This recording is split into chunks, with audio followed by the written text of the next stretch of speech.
Your boy Rico Blakeney. This is our virtual YouTube ministry. Um, Another title for today is part two of If Private and Public is Just a Status, Why Does It Matter? And I'm actually doing this video to make some corrections or clarifications from last video from last week.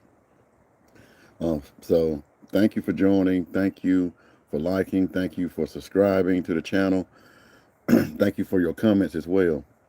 For whenever you do see this. All comments are welcome as long as they're not negative. But I don't have long. I ain't too long got back from the eye doctor having the eye exam done. So that's why the shades are on. But have a few more things to take care of today, so I'm in between. So the clarification or the correction I want to make when I spoke about privacy and taxes in the private. There are no taxes in the private if you stay solely private. And so there's a difference in between being private and privacy. So there'll be a little bit more to clarification I'll speak about.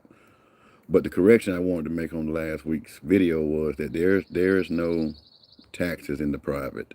The agreement between the two or what it is, and you bargain in between the two and come up with a price for whatever it may be. And so on a whim, if you wanted to say there would be any type of taxation, which really isn't called a taxation, would be the middleman markup. If you're not going direct to the person and the person that you're talking to in between that person charges a fee, then, in a sense, that would be like a tax on what you're going to spend or something else to add to, but it's not like a taxable event or something that you can be taxed for in the public.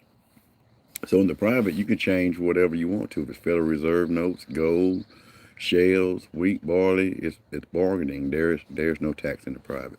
But once you enter out of the private domain and enter into the public domain, excuse me, then this is where it matters about what entity or what person or what thing that you use as far as your social, the sole proprietor, the corporation, C Corp, the LLCs, the trust, things of that nature.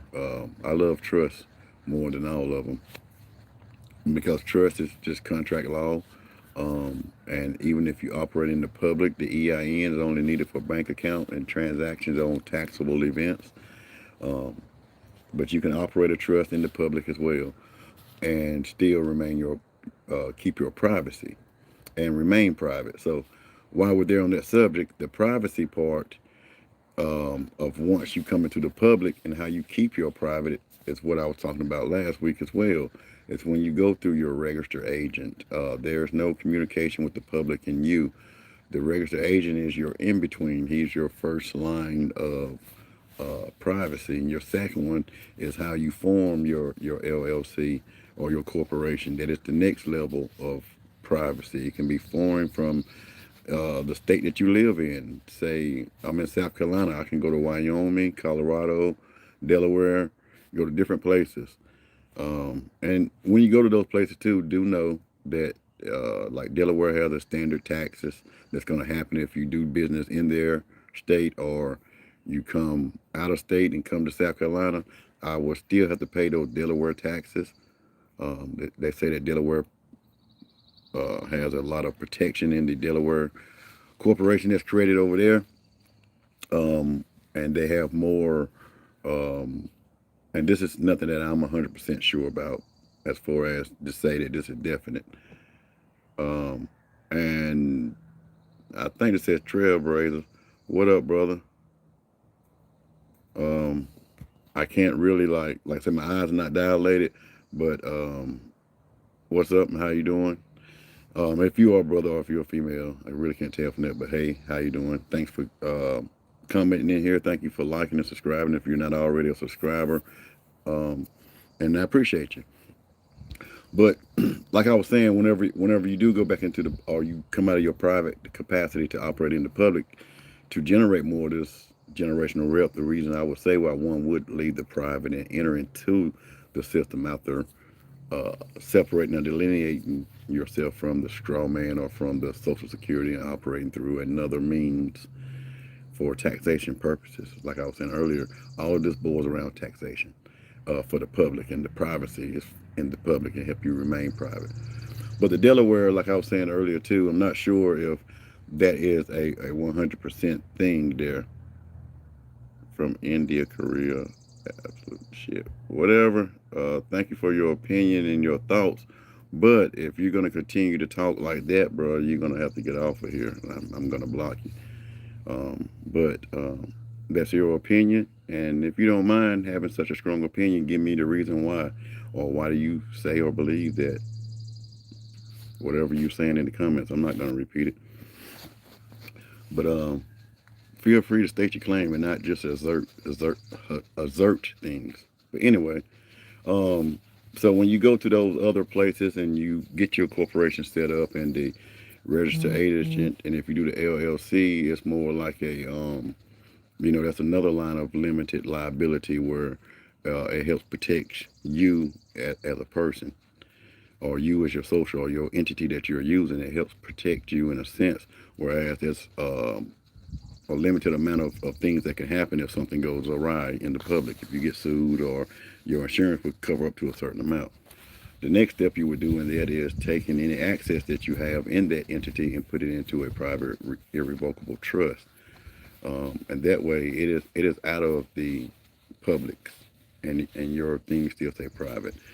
Um, and if you're going to use the LLC and other things like that, we talked about it last week of how you use trust and other things to operate it, and not your actual social. So that way too, when things may happen to the trust or to the corporation or whatever, your personal self are protected, and you get to keep your private things. And so that's how that goes. In a sense, that's just in a roundabout way. So there were some corrections I wanted to make too. So whenever you do operate in the public, it's all about how you set up and structure yourself for the least tax liability. That's just my opinion, how I set my things up.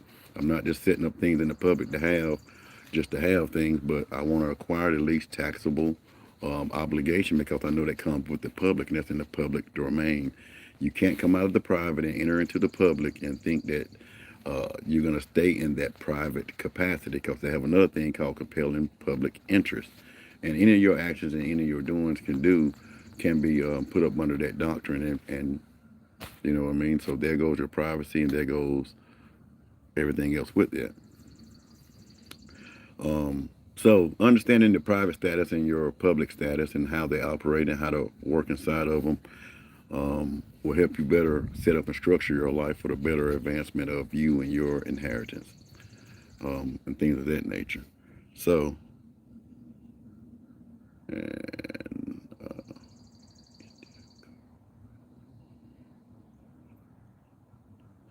okay, but yeah. So thank you guys for coming on. Thank you for allowing me to share those corrections and those thoughts. If you get to catch any one of the videos, you go back and watch the first one. Leave me your thoughts, concerns, or your comments outside of anything, like I said, that's negatory. You keep that shit to yourself. If you're gonna come on other people's sites and say shit in this asshole like stuff, you know what I mean, with nothing to back it up. It's just a lot of lip service. But if you do have any thoughts or concerns, we do have a In the Circle University. You can go to some of my other YouTubes and look in the descriptions and see how to go there to the In the Circle Ministry and find the university there, and sign up and find out what other things we have to help you in the public and keep your private status, and help you maintain a great level of privacy while you're operating in the public, and you can continue to own nothing in the public but control everything from the private. So those are some of the main components of being private as well, without any interference, and you can be governed by yourself. You self-govern. You don't need the government to run and regulate things. You are one of the republic in a sense. You can govern yourself. But anyway, remain sovereign, remain the God that you are, and know that you are in control of your future, your present, and there's different and alternative ways of doing it as well. So thank you for coming out. Thank you for joining. Catch me. It's either going to be either Wednesday at 7 or either Thursday at 7 or 8. I put notifications up. for the channel here. So look forward to talking to you guys. Peace, love, prosperity, and extreme wealth to everyone. And you guys have a great and wonderful day.